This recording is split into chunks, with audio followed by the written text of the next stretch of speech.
Welcome, everyone, to episode number 146 of Talkin Kentucky. My name is Coleman Scott, and I'm joined by my friend Corey Price tonight, who has now been on the show several times, and it's good to be back. It's been a couple months. I think the last time I was on here is after we lost to Iowa State, which is not a good memory. I had a banner on StreamYard saved with the final score on it, so I deleted that real quick when I came in because we're forgetting about last year and we're moving on to next year, and it's going to be a great year. Corey, how you doing? I'm doing great, Coleman. Thank you for having me on again. We did lose to Iowa State, but we did gain someone from the roster, which is pretty nice. So that's one big piece added to the puzzle this year.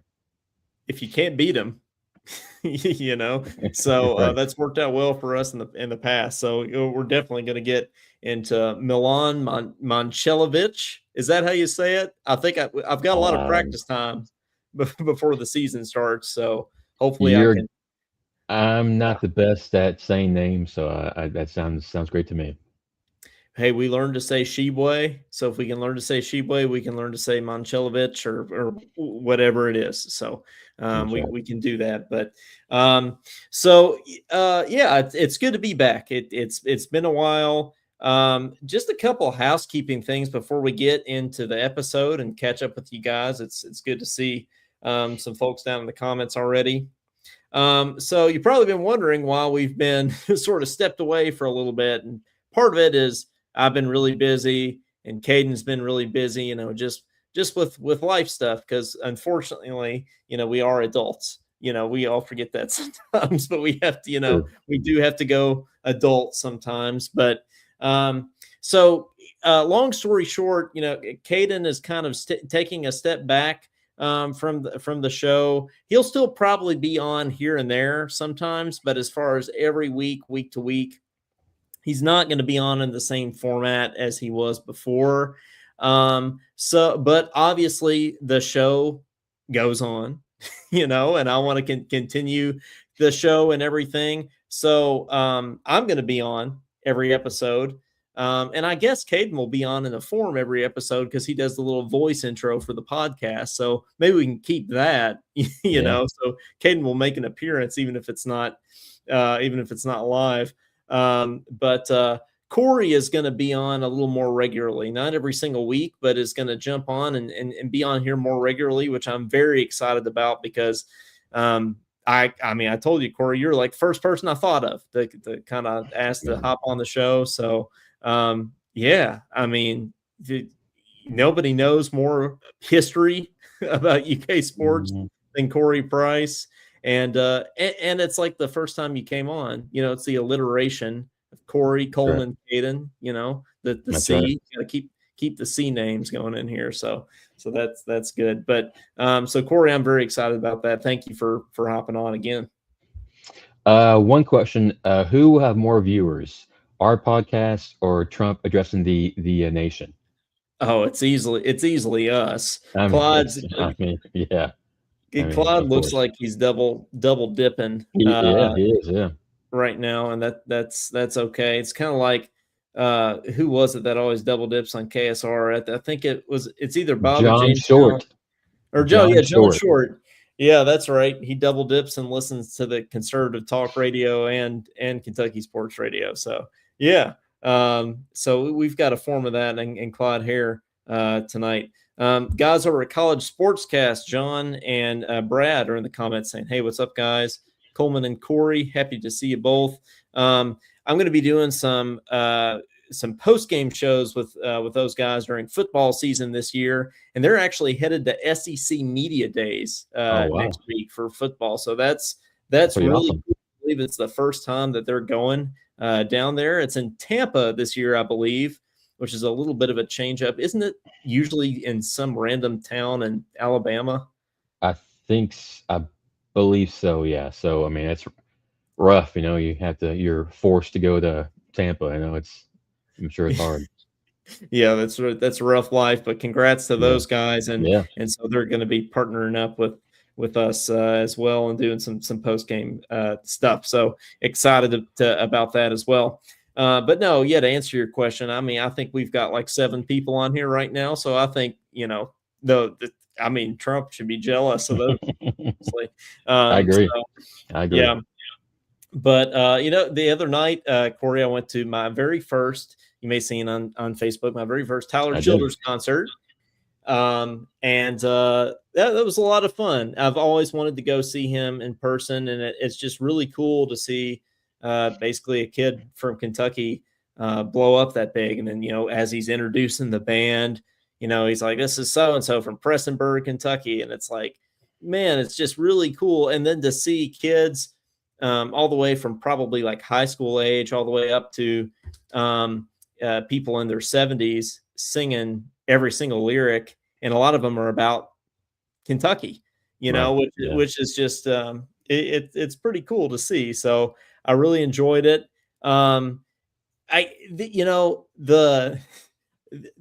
These kids today. This will be my little get off my lawn rant. I mean, they were on their phones like the entire time, and of course, I took some videos. When he sang Lady May like 10 feet in front of me, I'm gonna get out my phone and video that. But like, I mean, the Snapchat and Instagram stories, I mean, it was nonstop, like the whole 3-hour concert. So it's Corey, it's just these kids, they need to get off their darn phones. Coleman, when you say these kids, how old are you again? I'm 29. I'm 29, Corey. They're not quite 29. 30 yet. So I'm Uh, not quite to old status. I think when you hit 30, something changes apparently. That's all my friends say anyway. So I would say that you are still a kid, Coleman. So just saying. I'm still well, I for one am a kid that leaves his phone in his pocket during the concert, and I'm in the moment enjoying the music. So just had to put that out there, but that was very fun to go see. I Um, I saw him. He played at the Commonwealth. Man, it was right. summer of 25 or summer of 24. I think it's summer 25, maybe. I And think I think you're right. Yeah. it was. I mean, it was amazing. I mean, and like I say, it's so awesome that we have a guy from our state just be that talented, and I mean, he has so many great songs. It was just awesome. Yeah, it really is. Afio back in here. Woo, glad talking Kentucky's back in the house. What's up, Afio? Good to see you. John Hammonds is going to call in and talk some Will Stein. I think a little bit. He was giving me a heads up. So we'll open the phone lines before too long, John. For sure, we'll talk some Kentucky football. But yeah, Tyler, great. I'm definitely going back next chance I get. I was in Lexington when he played at Railbird, but I feel like that's not the place to see him. If you're going to go Right. see Tyler, you want to just go here, just Tyler. I think Railbird, even Malachi Marino couldn't get in. It sounds like It's true. Yeah. so. It sounded pretty hectic over there. But so I'm going to throw out a little poll, because in between the last time I did a show and now, on StreamYard now you can do these little polls, which I think is very Oh, cool. So I need to utilize this. I feel like so. this uh Um, this this podcast is getting too fancy for me. yeah, we're getting too fancy. That's all right. So want to throw out this question, because this is something we're going to discuss tonight as we approach football season. It's right around the corner. This is kind of talking season. It's kind of the most dull time of the year in some ways, because there's nothing really going on, no new news really. You just kind of got to wait for the season to start. So got to throw this question out there. If I set the over or under at 5.5 for Kentucky football, are you taking the over or the under? So you type either 1 for over or 2 for under in the chat. And technologically speaking, it should keep track of it in the poll down here on the bottom left side of the screen. But Corey, what's your gut feeling? Because I think we can be. I mean, it's a really, really tough schedule. obviously, but there's the excitement of Will Stein. We're going to see a completely different offense than we have with Mark Stoops. Do you think they can get to that 6-win mark? It's a great question, Coleman. I mean, there's so many questions. I mean, new everything, new coaching staff, new QB. And then like you said, this is our first year we're playing 9 conference games, just makes it even more tough of a schedule. And then I also got Bama week 2. We go to College Station week 3. We'll definitely know real soon what Stein's got. I mean, we got the 5 last year, and I certainly hope our team's better this year than last year. So I think we'll barely get above it, and I think we'll go 6-6 and finally make it back to a bowl game. That's kind of what I feel. I'm going to go over, but I think it's going to be just right there at that line. I think we're going to hit 6. We got a confident group here at all ones so far. So we got 100% over right now. I don't know if anybody's going to be brave enough to hit the under there, but I actually saw this right before the show started. These are ESPN's percentage chances that we win each game. The highest percent chance to win is Youngstown State, obviously 95%. Lowest percent chance is at Texas A&M with 10.5%. But Corey, since you're a stats guy, I want to see if you can guess some of these here. So, home at Alabama. Nick Roush has already said we're going to win. Right. Yeah. Last time Nick Roush made a big prediction like that was at Ole Miss when we actually went in and upset them. So he's been right before. But what do you think ESPN has a percentage chance at there, Alabama? I'll say 32%. 17%. Oh. So a little bit lower than you might think at first. But hey, that's still a chance. I would say that by the time we actually get there, that'll probably go up a little bit. That would be my guess. But I don't know. South Alabama, 90.6.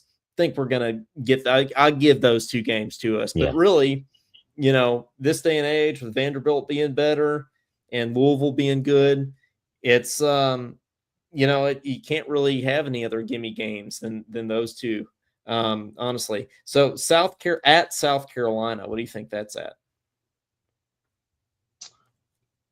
38%. 25.5% right now. Shane Beamer's had our number the past few years. I feel like I feel like we owe him one, and it didn't. I don't get this schedule, by the way, too. How do we I don't get how they're breaking up the home versus away rotation here, because didn't we just play at South Carolina? Yeah, but like I said, this year is the first year with the 9, so I think we have 3 permanent ones and 6 that rotate. So this year is a little wonky, but I think starting this year and on, you'll see a pattern. First year with 9 conference games, you mean? Yes. Yep. Okay. Gotcha. Okay. Home at LSU. Home against LSU. I might have to come to Lexington for this game. That'll be a good one. Won't be quite as dramatic as when Lane Kiffin revisits Oxford. That's going to be something else to see. But where do you think that's at? I'm going to stick it in the 30s. 32% again. 18.5. ESPN doesn't believe in us. We need to get back to that underdog mentality. I like brutal, man. It is brutal. At Oklahoma, a game that I believe I'm going to be at. I'm actually going as well. So. Okay. I'll probably see you there. Yeah, absolutely. Heck yeah. Go Cats. I mean, sounds like it's going to be a low number. I'll go 19%. 13.7. Yeah, but you got in the teens. You're right there. Okay, now we can go a little bit higher. Home against Vandy, which we didn't win last time. Right. Mm, I mean, I hope they give us 52%. I hope. 45 is what they have us at. A little worse than a coin's flip chance there. I mean, but again, I think by the time we get to all these games, they're going to be all be slightly higher, probably. At Tennessee, every time I see at Tennessee, I just think 0%. But I Yeah, think they have us at. yeah. The only time we beat them in Knoxville since I've been alive was the COVID year. Uh, Mm-hmm. Same. I'll go low. 16%. 19.2. So Oh, ESPN wow. believes in us just a Wow. little bit more. Yeah. Look at that. So Amazing. yeah. Florida, we John Summerall is going to return to Lexington. Yeah, it's going to be. He played at UK when I was there, so it'll be nice to see him back. Yeah. Um, 29%. Oh man, 32.9%. Not 33, but I 32.9 there. I am a Debbie Downer right now. What's going on? I know, right? Man, I love John Summerall, and for a long time I thought that he was going to be our next coach. But I'm kind of glad that we've got Stein in a way, because I feel like just from an offensive standpoint, we needed something different. And it wouldn't be exactly Stoops' ball, but it'd be pretty darn close Pretty to it close. Yeah, with yeah. Summerall. So I think just merely to excite the fan base more, I think we needed a complete change there. So but yeah, 32.9. Okay, two more here at Missouri. At Missouri, 28.7. 24.6. You're back to being an optimist, though. So that's Yeah, good. I am. Yes, that's right. And finally, Louisville in Lexington, 43.2 is what Should that's at. be it should be 120%, Coleman.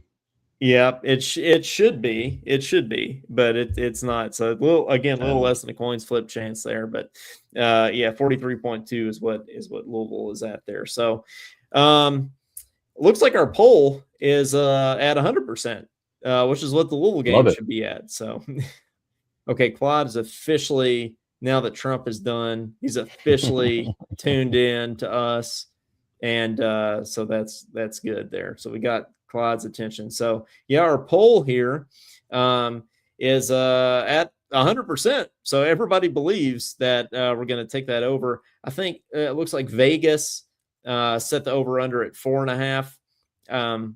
Certainly, surely we'll get the 5. Corey, 6, I don't know. That's why I set it at 5.5, because I think that's a finer line, but I think we at least get 5.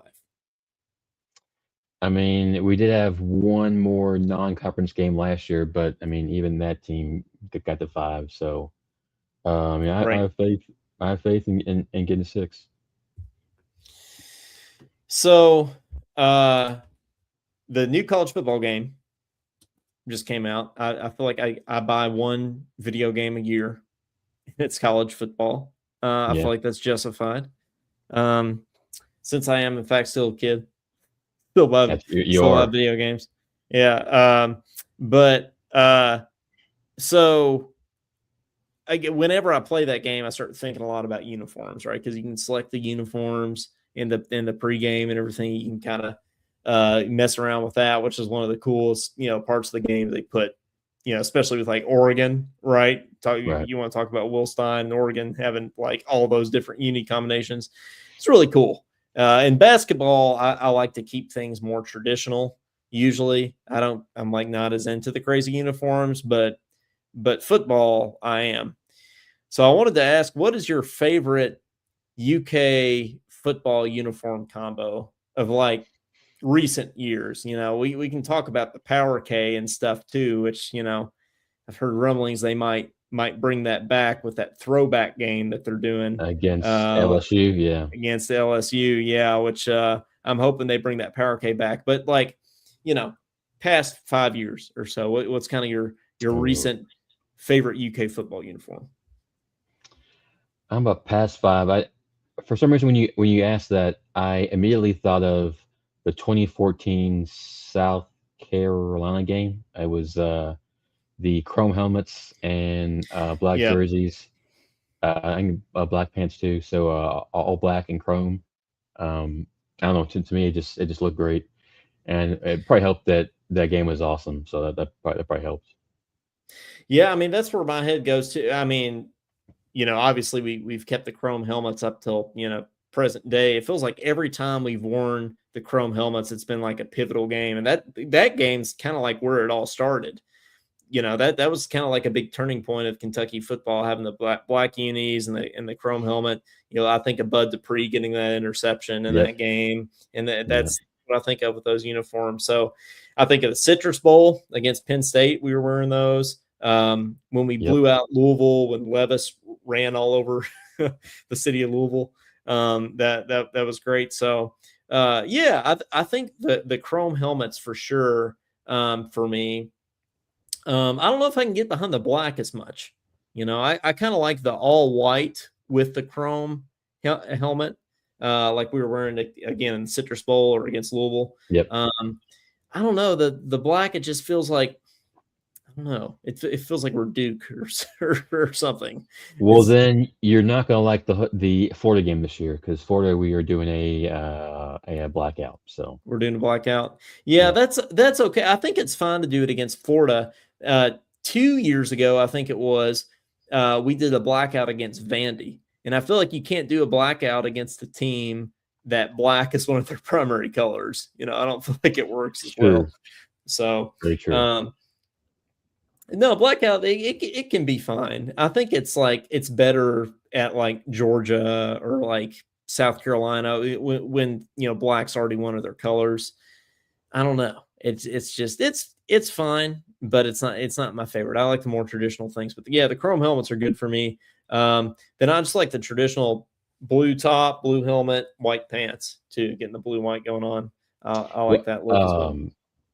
what I liked when Jerry was there, like the '01, I think the '01 and Hmm. '02 seasons. There were times where they had all blue, like blue helmet, blue jersey, blue pants, and all white, white helmet, white jersey, white pants. That I liked as well. Yeah, like the little color rush things. Yeah. Jared says white helmet, blue jerseys, white pants. Um, uh, he also says all gray with gray helmet. I don't know. Does he is he talking about the chrome helmet? Because I yeah, those are guess. those are good too. Have we worn gray helmets? I don't know if we have. I don't agree. I know we wore gray against Louisville in 2017, I believe, and we were up like 21 and lost. So I don't know if we want to bring that. We also wore, like, I don't know if you called it gray or a silver. We wore that against Alabama when we got blown out Oh, against. I think yeah. it was Saban's last year. But hey, uniforms are cool. For some reason, I'm better with gray than black. I like the gray better than black. Like I like switching over to basketball. Like we wore those platinum jerseys, right? Was that in 2012 when we wore those? I It was think like the silver. yeah, yeah, yeah. And we also wore like a silver gray in 2003 as well at Rupp. Yeah. Yep. Yeah, and Yeah, we don't lost do that. that game. Yeah, I feel like in football when we bring out cool uniforms, we usually win, and in basketball, it's the opposite. We usually lose, with the Yeah. exception of the denim uniforms. Now, I like that. I love the denim this year. I thought they were going to be. I thought it was going to be disappointing. I thought it was going to be like a modern spin on the denim uniforms, and we were all going to be disappointed. But they were like pretty exact replicas of the '96 team. So, and we beat Tennessee. So, I mean, I know. what more could you ask for there? So that's good. But all right, well, let's go ahead and let's open the phones a little bit and just talk to a couple people, and then we maybe get to a couple more of these topics here. Corey, are you a? Well, let me put this up really quick here. 502-234-1504. Go ahead and give us a call. We'd love to hear from you. Corey, are you an ice cream fan? Have you ever been over to Crank and Boom, either in Lexington or Louisville? Sadly, I have to say no, but I do love ice cream. I think Louisville cream here in Louisville is awesome. but I have not been to Crank and Boom, sadly. Well, we'll get back to it because it might be one of the best ice cream shops in America. So it's made the That's top right. 10. So you're on with Talking Kentucky. Who's this? Hey, it's John, my man. What's up? What's up, John? Good to hear from you, man. It's been a minute, but good to have Good, you on man. I here. haven't talked to you in a while, man. I haven't talked to you in a while, so I figured bring my little knowledge on the show. So Well, heck yeah. Well, we don't have any knowledge, so you need to bring it. So Zero knowledge. no, I was just kind of wanting to kind of talk a little bit about Will Stein. This first season, to me, I think momentum is everything. You got a difficult schedule. You got a whole rebuilt roster. I think each game can change a narrative. You know what I mean? The Alabama game, you got a very explosive attack in C.J. Baxter. You got Javante Barnes. I think Kenny Minchie's going to have to gain some confidence before SEC play. I think getting to play Youngstown State early is a big deal for him. Mm-hmm. Starting out 2-0 creates a lot of excitement. You're going to A&M 2-0. You beat Alabama. You beat Youngstown State. And to me, if you do that, there's that goal where, Kentucky belongs. You know what I mean? Yeah, man. And I think a lot of it. Go ahead. Well, I mean, I think you're absolutely right that a lot rests on each game, and a lot rests on that Alabama game because if you can win that, you have momentum going into Texas A&M. But even if you lose to Texas A&M, you come back home and have sort of a get right game against South Alabama. So you could be looking at, starting 3-1. So the difference between starting, 2-2 and 3-1, I think in that capacity is huge. Oh, and I think too, Stein's offenses in the past, they've been known to improve throughout the year. The thing about Kentucky is we've all seen it going down the stretch. They've had late season collapses that have hurt themselves in recent years. Health, depth, quarterback, winning the tight games. Listen, if they're winning and fighting for 8 or 9 wins in November, he's exceeded a lot of preseason expectations, I think. And the one game he was talking about Vanderbilt. I think, to me, that's the swing game. I think the Vanderbilt game is going to determine whether Kentucky reaches another bowl or not. You get a bowl, it helps recruiting, builds confidence going into the Louisville game down the stretch. And you get a loss there, and it could erase a lot of the good that started early in the year if you win a couple of those games early. Yeah, really outside of the 2 non-conference games to start the season, the schedule is very front-loaded with Alabama, A&M, at South Carolina, LSU, Oklahoma. So if you win that Vandy game, those are your more manageable conference games. Even at Tennessee, it's not crazy that you could win. And some of the other keys I just kind of want to point out real quick was Kenny Minchie, limiting turnovers a little bit, and the big thing to me, and Corey can probably vouch on this one, is the offensive line holding up. The last couple of years, the offensive line has not held up at all. And absolutely. They've had injuries. They've had a lot of false start penalties, a lot of, step backs. And I just feel like the offensive line needs to hold up. And I think, getting Lance hurt, to me, Kentucky had a lot of funds to sign him. Former 5-star recruit. He's third team All SEC at Tennessee last year. I think before that he played at LSU, started 24 games. So that was a big deal getting Lance hurt in the portal. But to me, and I'll end with this, it's not going to be perfect, Coleman. It's, they're not expected to contend for the SEC championship, but there wants to be some consistency, improvement, an offensive identity that we've not had the last couple of years. And I feel like some signature wins, like Alabama would be one. Even Missouri on the road to end the year would be one. Would feel like, to me, would be moving Kentucky in the right direction.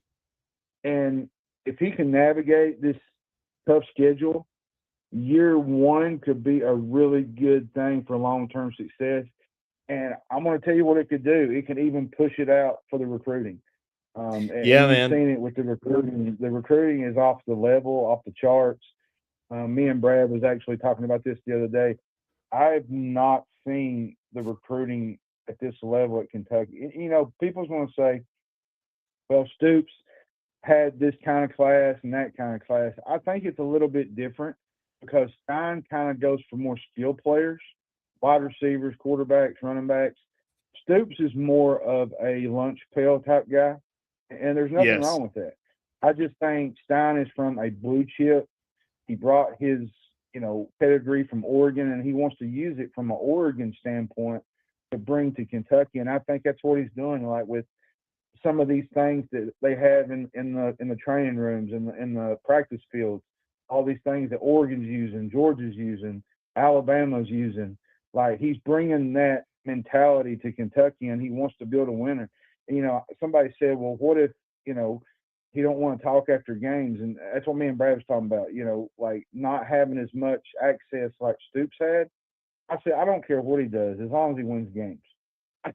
I mean, Yep, if he that's wins all games, I don't care if you run out in a clown outfit, to be honest. Like, if he wins games on Saturday, Kentucky fans are going to be happy.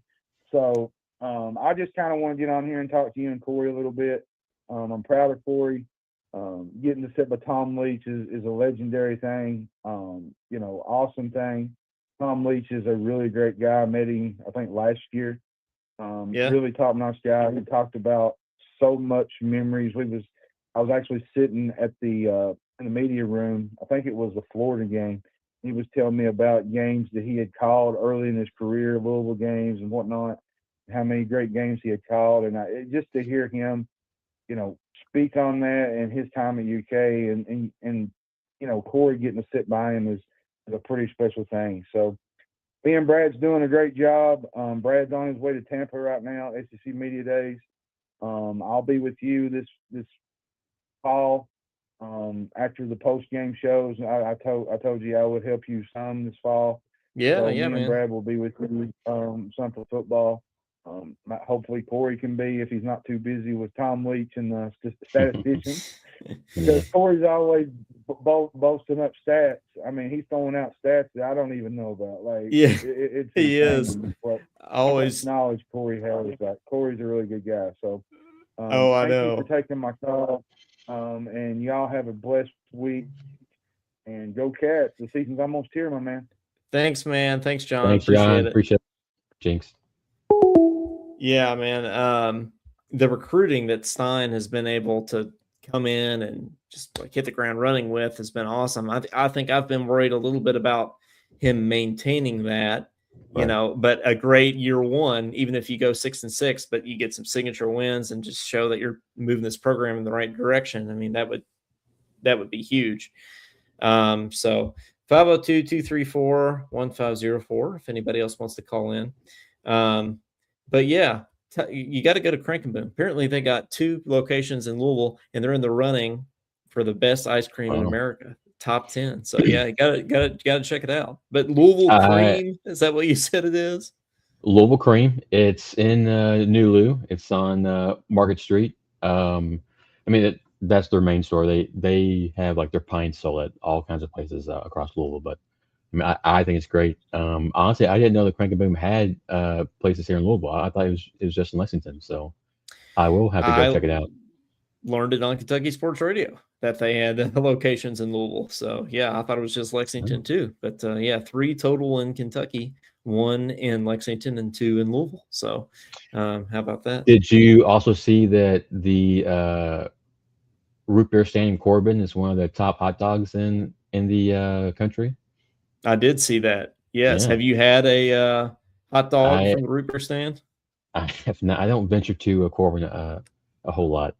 But You'd think the fried chicken would be more famous than the hot dogs, but I don't know if you saw, but the place I think in Shelbyville, I think it is. They're going to auction off a lot of Colonel Sanders like personal items and belongings. I think the end of this month, I believe, or the start of next month. Good. Claude, is you like the Claudie Sanders restaurant there in Yeah, Shelbyville? Yeah, yeah, cool. yeah. Well, I mean, heck, I was in Greece this summer, and that's like Colonel Sanders might be the most famous person from Kentucky over in Greece. Rick Pitino is probably the second, but first is Colonel Sanders, because when I say I'm from Kentucky, people are like, "Oh, chicken." I'm like, "Yeah," and We horses, but we don't eat the we horses though. we have to expand on Greece, sir. You can't just talk about for like 20 seconds. How awesome was it going to Greece? Oh man, it was awesome. Just to get to wake up. So I was on Corfu, which is one of the islands, like very very far west Greece. So it was beautiful. I mean, just to wake up and just look out at the Ionian Sea, which is basically the Mediterranean Sea, was just beautiful. And the people were so nice. Food was amazing. It was exactly what you would think of. Waking up in Greece. It was pretty awesome. So, How many people were invited there to play the trumpet? so we had a set of faculty members. I think we had 8 to 10 faculty members. Can't remember off the top of my head. Then we had several students. I think we had something like 20 to 30 students there. So it was all in all, small group of people from all across the United States, and we had students from Greece too that were there. So it was fantastic. It was a good time. Was that your first time outside of the country? It was, yeah, first time out of the country. So I had to get my passport and do all Yeah. the things. But yeah, it was great over there. It was a lot of fun. So W- Uh, it, highly where would you recommend. where would you like to go next? What's your next You country know, you'd like to see? I've always wanted to go to Italy. So mainly for the Pizza food. and Yeah. pasta. I Yeah, mean, so Greece and Italy, I think we talk from a food standpoint, those are probably two of the big ones.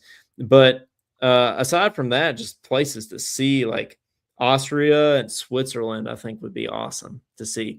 I've also heard that Croatia is beautiful. I yeah. feel like I got to go to Croatia too. So maybe I can get with Big Z and see if I can go over to Croatia. I've got a feeling most places in Europe are probably pretty awesome to see, I'd say. Yeah, it will. Yeah, it's hard to screw it up when you're Right. floating around Europe. So yeah, it's beautiful over there. But so Mitch Barnhart retired since the last time I was on, so I feel like we got to talk about that. Um, just a great career at Kentucky, and every sport really did have success during his time at Kentucky. So, uh, particularly you look at all sort of the secondary um, sports. Baseball makes a run at the College World Series. Volleyball wins a national championship, almost just won another one. Yep. um Cheerleading has always been great, but cheerleading continues to prevail. Our rifle team continues to be better than the US Army, which you can be good or bad depending on how you look Right. at it. But yeah, I mean, what do you make of Mitch Barnhart's legacy, Corey? I mean, it may have been time for a change because it is a new era of college sports. And just like all these greats, when you look at coaches like Nick Saban, well, Right. they were great in their time, but you know they recognize when their time is past and when it's time for sort of a new era. So yeah, what do you make of the Mitch Barnhart era? You mentioned it, I think 24 years at the school, our longest tenured AD ever. You mentioned, I mean, all the sports improved under Mitch. Softball made the College World Series in 2014. Um, but I think it's kind of like Cal and Stoops. All three had amazing times at the school, but towards the end, you could kind of tell that, you know, it was probably time for a change. Um, Cal kind of left on his own. We made the change on Stoops, and we kind of gently pushed Mitch out. But I mean, I'm very thankful for what he did.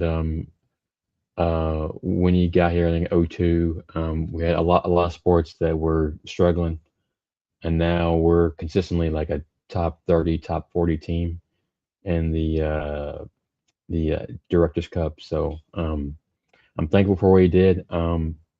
But I think a quarter century, probably time for a change. Like I said, the last 3 or 4 years, um, college sports is night and day from what it was uh, when he started. So this Jay Back guy, I don't know a ton about him, but I do know that he likes to raise money, and Yeah, whether you like it or not, that's what college is now. So if that he was going to be can, my next thing. yeah, Is Jay Bat? Yeah, is like yeah, and I'm gonna be honest, I didn't know who he was before. right, Yeah, I'd heard of Michigan State, but before he right, got the job, I didn't know who he was. But yeah, apparently he's really really good with money, which is yeah, that's the name of the game. I mean, a lot of places I feel like are looking at athletic directors more as kind of like general managers, like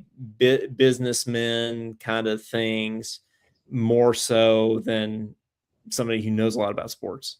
You just right. have to learn how to balance a budget and where to put your money. You know, so yeah. Do What do you? Yeah, do go you ahead. know do you know anyone else that goes by their first initial? I don't. I don't Me think. I'm neither. sure there is somebody that I'm not thinking of off the top of my head, but yeah, I I don't. mean, Um, you've got to be pretty cool to just go by your first initial, you know? well, we have a lot of people that like you add the first initial of their middle R- name, Yeah, right? yeah, Like of course. Yeah, Joe B Hall. Like, and when you say like, oh, there's Joe B, nobody just says, oh, Joe Hall. You got to throw the right. B in Yeah, there, So, but right. yeah, the first, yeah, maybe somebody in the comments can think of one, but I can't off the top of my head. Oh, F. Scott Fitzgerald. I mean, he's dead, but Oh, there that's you one. go. Yeah. Okay, yep, there's one. Yep. Yeah, that makes one. Maybe we'll think of more. After we get off here, I'll probably think of 50 of them. But at the moment, can't think of one. But let us know if you do. Um, so let's transition a little bit to UK basketball, and we might come back to talk a little bit of football to close out the show. But um, basketball a little bit further away, but our roster is together for the most part. Maybe might add one more piece. Who knows? I don't even think Mark Pope really knows for sure if he wants to add another piece or not. But it was looking kind of gloom and doom for a while, Corey. Like right after the season, it's like, man, who is going to be on this basketball team next year? Right. But then he sort of pieces together what I think on paper is his best roster that he's had at Kentucky so far for a Mark Pope team. Um, Capping it off with Milan Momcilovic, who we started the show talking about. The Iowa State transfer that everyone wanted. Don't know what we're paying him. Don't really care, as Drew Franklin says. It's not my money, so Right. that doesn't really matter at the end of the day. But I think, Corey, that this roster is kind of like uh, year one Mark Pope roster on steroids. Um, Yeah. Certainly more athletic, and just hope that they can shoot the ball on the same level, which you think with the addition of Milan they can. But how are you feeling about the roster? Like, what's your gut telling you? Like I said, to start off, wasn't looking good. We all had those signs trying to bring Freeman and Wright and Stokes here. Went over 3 on that, but based on what I've seen Stokes on online, it might be best that we missed out on him. But we were desperate. Milan was at the 12th hour, but I'm glad we got him. He's, I mean, numbers wise, one of the greatest shooters in college history. So uh, be foolish not to take him, especially with in theory, you want to take a lot of threes. He says he wants to take 30 threes a game. I love Mark Pope. I will believe it when I see it. But if he gets Yeah. if he gets even close to that, I'm fine with it. And I'm fine with Milan takes the vast majority of those because he's shooting 48%, I think, on. So yeah, um, point guard I think is a big plus. Zoom and Wilkins I think are great at creating, and if they can get down the lane, draw some attention, if they can kick it out to Milan and our shooters, I think it's awesome. Maybe some question marks on defense, but if you score a lot of points, maybe defense might not be a big issue. So SOP, he opens it up, lets them run on offense. Might take a note from his days at UK and maybe press some on defense. He creates some more chances to score on offense.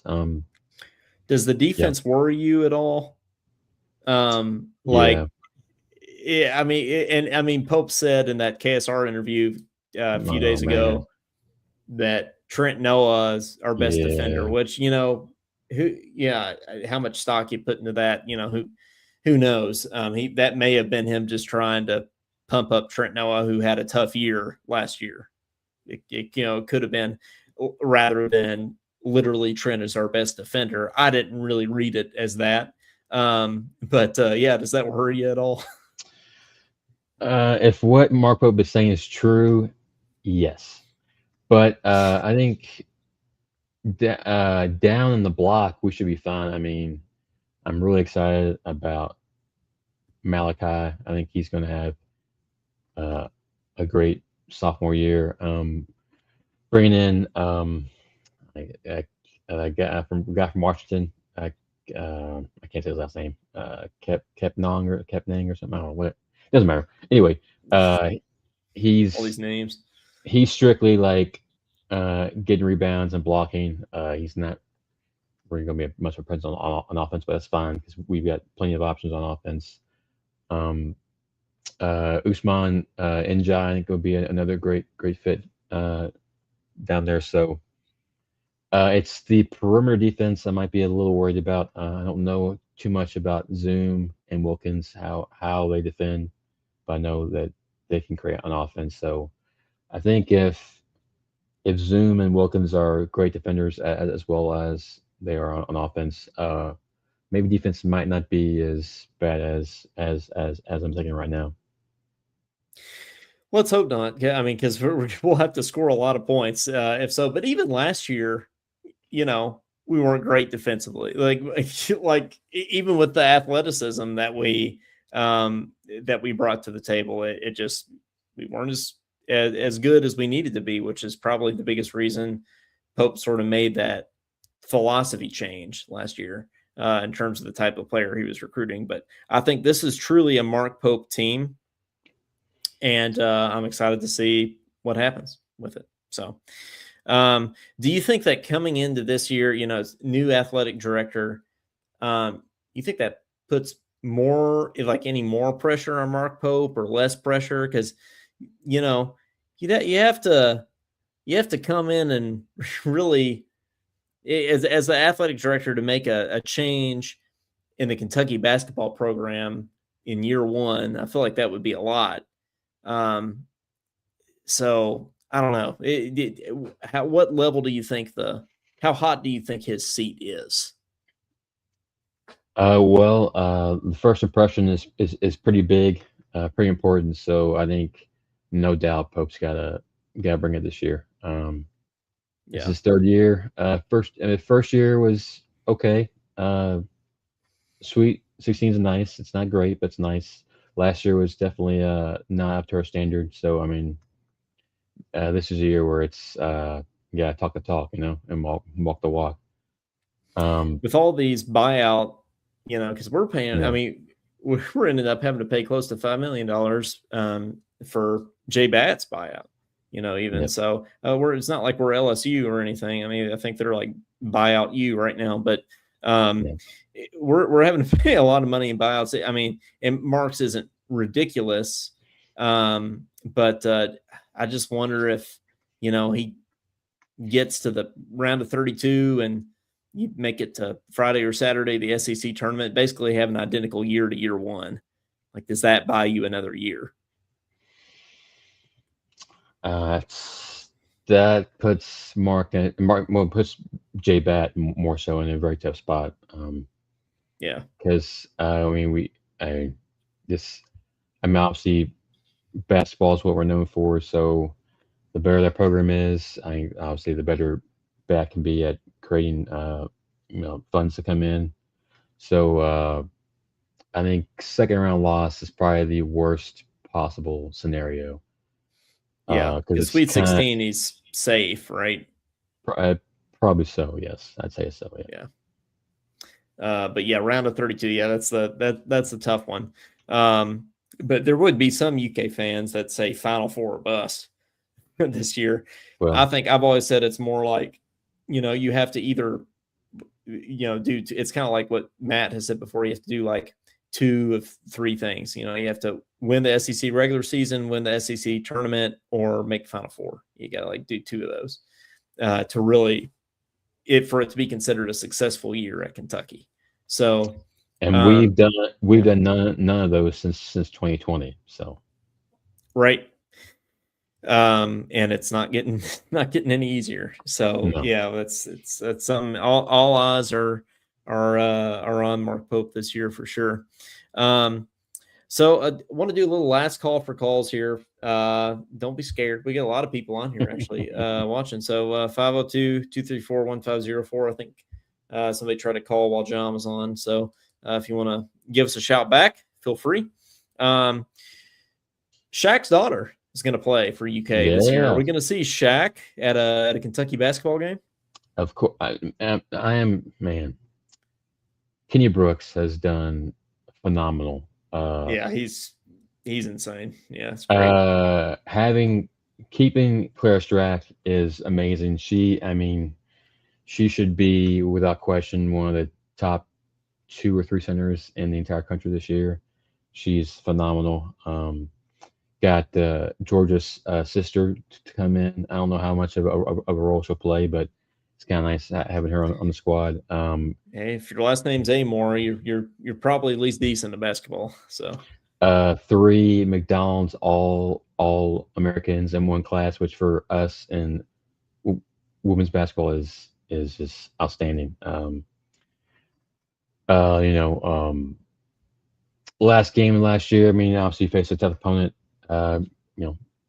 Got a butt whip more or less, but still a great year. I think the sky is the limit this year. I know a lot of the good players coming are freshmen, so it's hard to tell how they'll react to conference play and all that. But I think Claire can be, I think, one of the top 5 players in the entire country this year. So I'm looking forward to it.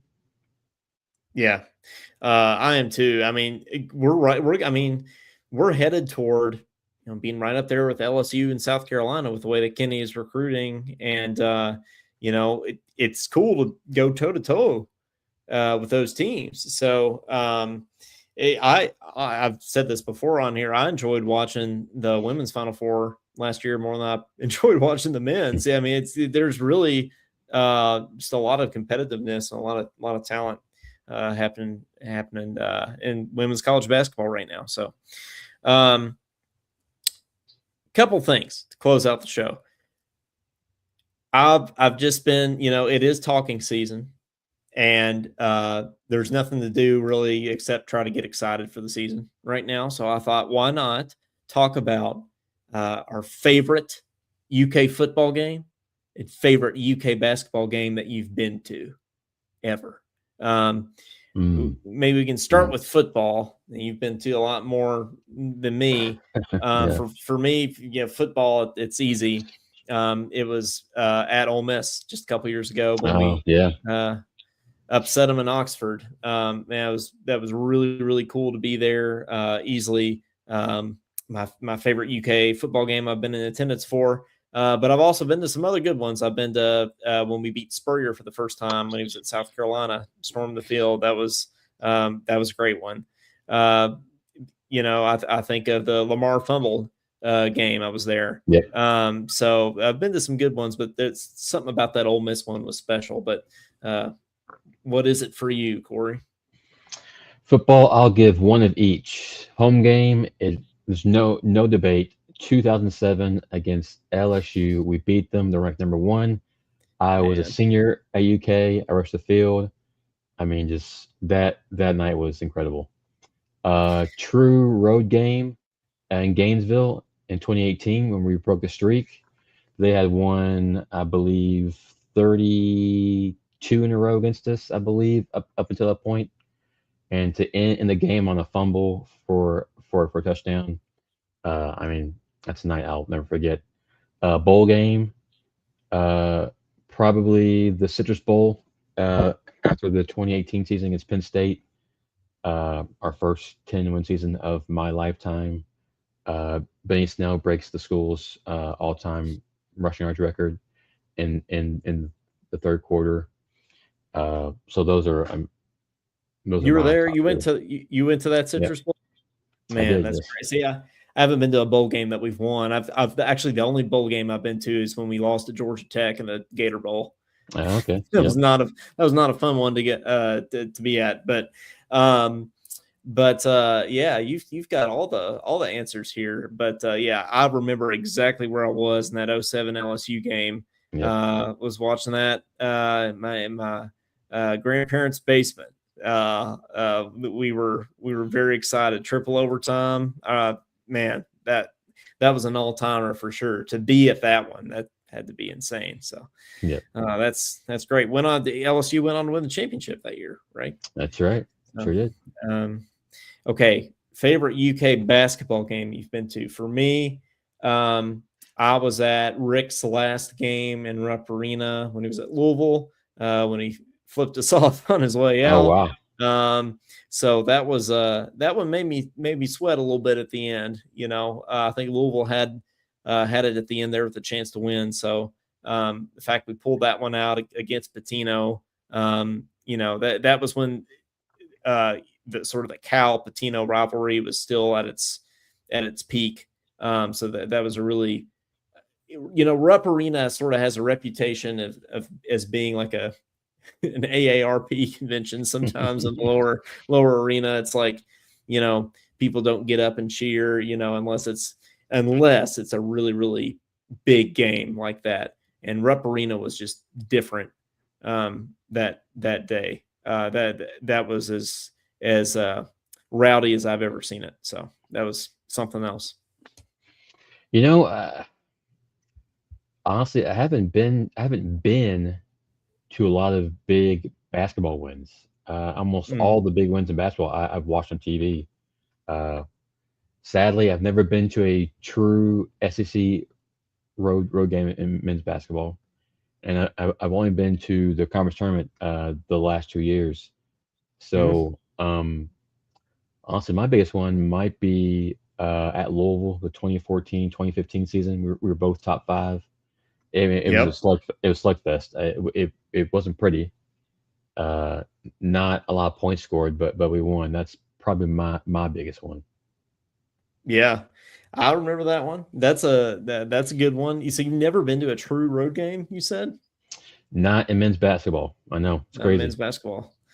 I think I've only been to one true road game. It was at LSU when I was down there, and that was when we lost on the buzzer beater. When Dillingham hit that crazy shot that would have been the game winner. So that was I'm 0 for 1 on the road games. But I was going to say that's the only Kentucky game I've been to that we've lost. But then I went. Ryan Lemond actually gave me tickets to the Missouri game in Rupp this past year that we ended up losing. So thanks to Ryan for the tickets. So but what you're saying is you shouldn't attend games, is what you're trying to say. Well, I've been to about 20 something more that we've won. So I feel like I still have a good winning percentage, but yeah, those two aren't great. I guess it's just Tigers. Just can't beat the Tigers. LSU, Missouri. I just struggle against those. So maybe that's what it is. But all right, guys. Well, we're gonna close out the show here a little bit. But You're last not call for calls. you're not gonna bring up the TBT at all? We can talk some TBT before we get out of here. It's Yeah, on my come on list of now. topics. I think that fall. I always write down a bunch of topics, and I'm like, are we going to get to all these, or are these even enough to get through? And then we don't get to a bunch of them. You don't want to talk Spain, Argentina, World Cup. You want to break down the film Uh, on that? I'm gonna break it down, but I mean, uh, I think this run by Argentina is kind of like our run in the 2014 tournament, where 14. we found a way to win. Um, Messi is Julius Randle. yeah, something like that. But Yeah. it's probably be Messi's last big match for Argentina. So Yeah. I'm indifferent with him. He's great, obviously, but I'm not like a huge fan or anything. But it would be nice to see him go out on top. So my last few topics here are Jamal Crawford turns down Kentucky job, Spain, Argentina, Matt Panatoski. That's how you say his last name, right? Sure. It's Football close. player. We all know who we're talking about. Yep. Enrolls at Kentucky, Right. TBT, and explosive diarrhea. So, explosive diarrhea. Just don't eat the lettuce. Hopefully you won't get that. Yeah, Panatoski. That'll be big, right? To have him on the roster. I don't know if he'll ever end up playing at Kentucky, but that'll be sort of big to have him in the reserves, right? God forbid we have a injury problem. Yeah, I don't think he'll probably ever step on the field for football, but he'll be a huge asset in baseball because he was mostly shortstop in high school. He did pitch some this year because I guess his school needed a pitcher, but his natural spot is at shortstop, and we just had Bell go top 10 at shortstop, so he'll fit in nicely there.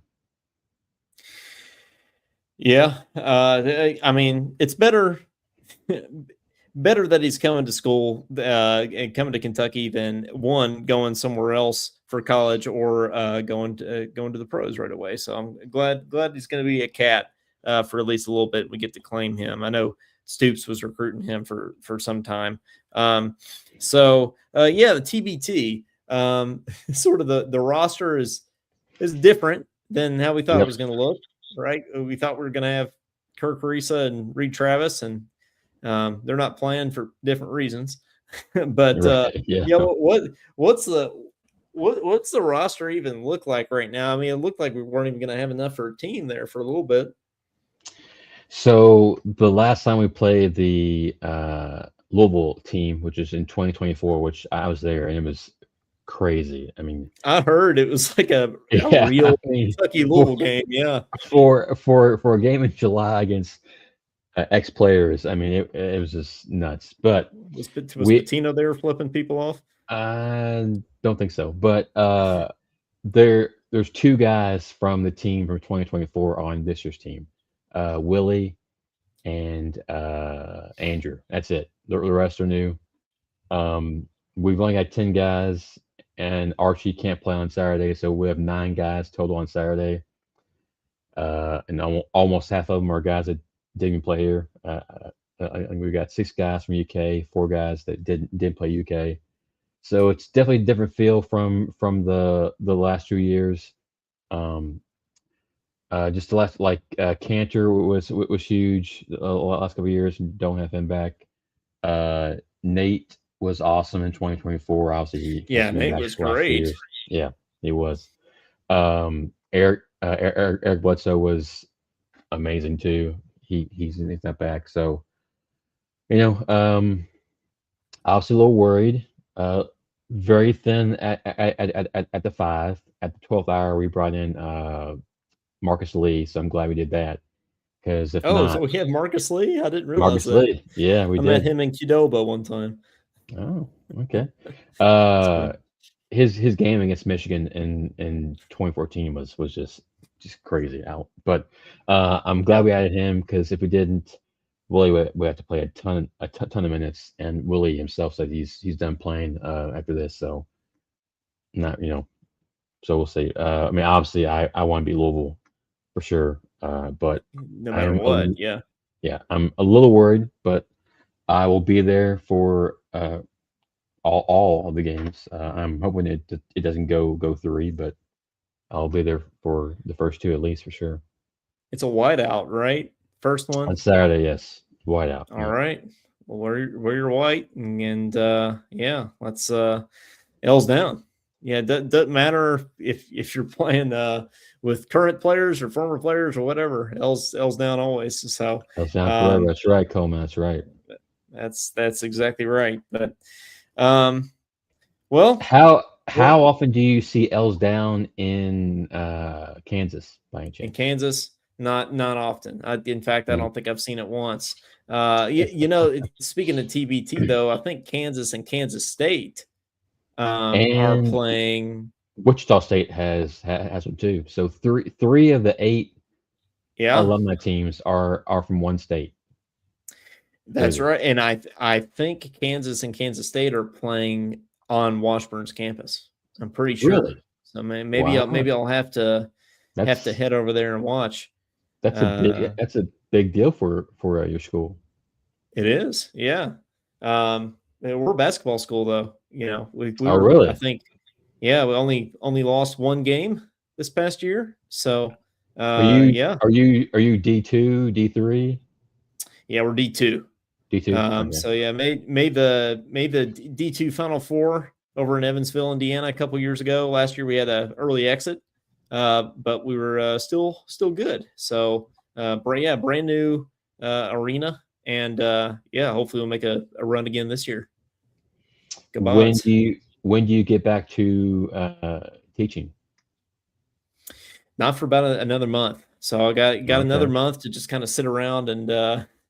That's not all I'm doing. I'm doing a lot more than sitting around, but to kind of get ready for football season. It feels like it's a slow crawl this time of year till we get there. So once teaching starts, I think it'll get here quick. But until then, it feels like it's I'm just counting down the days. How do you find, by the way, if you want to count down your days to UK football? I think it's from 100 days, right? Corey counts down, 99 days, but yeah, 99 days. Yeah, because you can't have a player with the number 100. Yeah, post a different picture of a different player every single day. How do you dig those up? How do you find all those pictures from 99 to 1? Just Google, just look up who's worn that number of that day. Just in about less than 2 hours, I'll be looking for guys who wore number 50. I think off the top of my head, I think Sam Maxwell wore number 50. I'm pretty sure. So, okay. I don't know if you recall Sam Maxwell. He was a linebacker. I think in 2008. I think he had like 6 interceptions, which is pretty amazing when you're a linebacker. So when you're a linebacker. I think my Kentucky football fandom started in 06, probably. It's really when I started. That was a great year start. That's when we started going back to bowls. That was my junior year. Yep. Went 8-5, and then Brooks kind of had to go from there. So yeah. Went to the Music City Bowl, but you talk about 07. Right. Isn't that the same year that we beat Louisville? Louisville when Stevie got loose. Stevie, that's right. And we were number 8 in the first BCS rankings because we were like 5-0 maybe. I've always wondered how did we end up going to the Music City Bowl that year? Well, when you start 5-0 and finish 7-5. It's not. I know, but like, what a collapse, right? Like, I mean, yeah. The Tennessee game, which is my last home game as a student. We lost 52-50 in 4 overtimes. That was just an Yep. absolute gut punch. If we Mm-hmm. win that, we're 8-4 and maybe Peach Bowl, but Yep. lost it. So So close. yep. Yeah. Well, we got a lot of time to keep talking before football season rolls around. I think it's going to be a great year for Kentucky athletics, and it's good to be back. It is. Getting Talking Kentucky back and rolling. Corey, thanks so much for coming on with me tonight. I really appreciate it, man. And if you're out there listening and you haven't followed us, give us a like on Facebook, also on X and Instagram. And then if you missed the show, you can go back and listen on podcast. We're on Spotify, Apple Podcast, Amazon Music. We're on anything you can Wherever you imagine. get your podcast, Coleman, wherever you get your podcast. Wherever you get your podcast, we're on all that. So, and Corey's all over the place too, not just on Talking Kentucky. You're on what you're on Kentucky Roll Call, right? And you've been doing some stuff, I think, with Michael Bennett as well, who's just started his show back up. He's been on he's been on this show as well. I need to have him back on soon. Michael's a really nice guy. Michael's quite the character, but yeah, I'm on his show Tuesdays from 9 to 9:30 a.m. Eastern. I'm on Kentucky Roll Call Thursdays from noon to 1 p.m. Eastern. I love it. Thursday I do trivia and I stump the host Stephen Peak and his producer Trevor Kelsey. I love it. Make him look dumb, which is awesome. But then at the end of the show, they ask me questions and they make me look dumb. So I guess I kind of, it's a balance, Hey, the last episode of the show I did before tonight, that wasn't a post game show. Stephen Peak was on. So Steven's a great guy. Yeah, he's awesome. And knew Will Stein. He was a football teammate of Will Stein in high school, or not football. Maybe it was basketball. Some kind of travel team that he was doing. Was it baseball? Maybe. I think could have been baseball. It was one of the balls. Yeah, but Will Stein was his teammate. They both went to Trinity, which I went to Male, so I'm not gonna go there, but it's fine. It's all good. Comment on that. No, it's all good.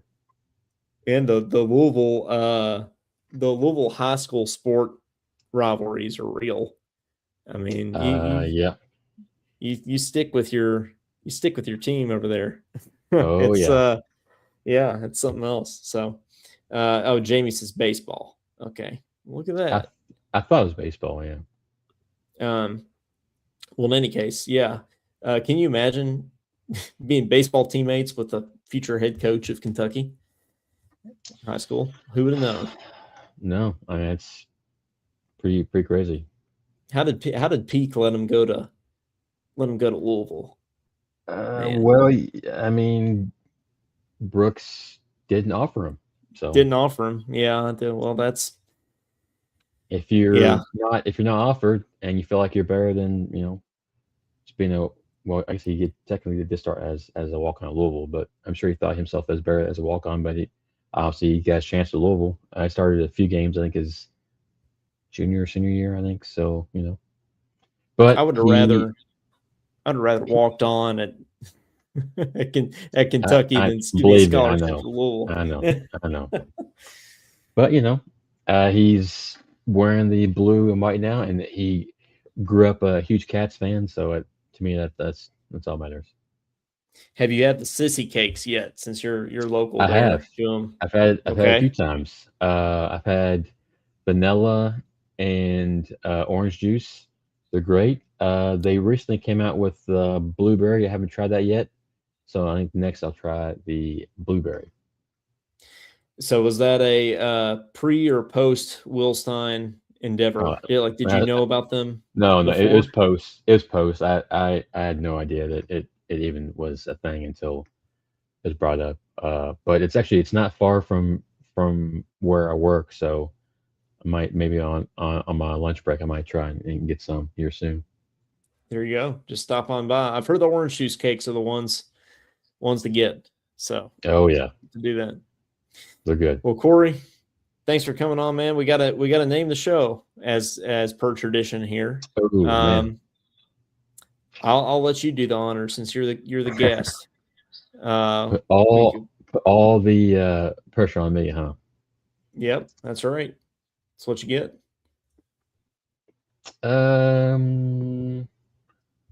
Let's go Talking Grease. Talking Greece. I like it. Talking yes, Grease, we did talk Greece, and I did go to Greece. Yeah, that's right. perfect. All right. Love it.